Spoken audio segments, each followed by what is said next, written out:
RSS प्रमुख मोहन भागवत का बयान, कहा जो भारत से अलग हुए हैं वो अब महसूस कर रहे हैं कि उनसे गलती हो गई है।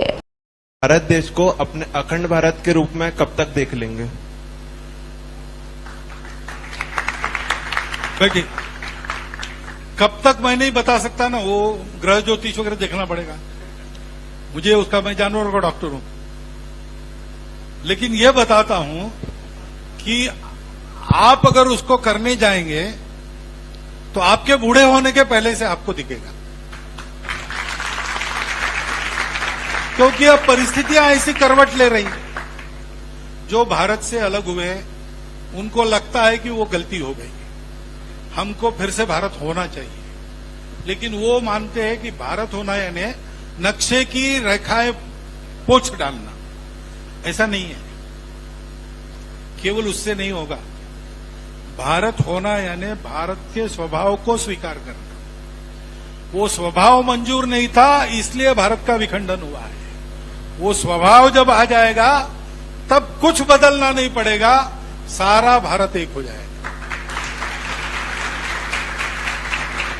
तो अपने जीवन से सब पड़ोसी देशों को ये सिखाना, ये काम हमको करना पड़ेगा और हम कर रहे हैं। हम मालदीव को पानी पहुंचाते हैं, श्रीलंका को पैसा पहुंचाते हैं, नेपाल में भूचाल में मदद पहुंचाते हैं, बांग्लादेश को मदद, सबको मदद कर रहे हैं और ये बताकर कर रहे हैं। उनको भी मालूम है। सार्क का अध्यक्ष बनते समय प्रेमदासा का भाषण मैंने सुना है, वो 1992 की बात है, 92-93 की।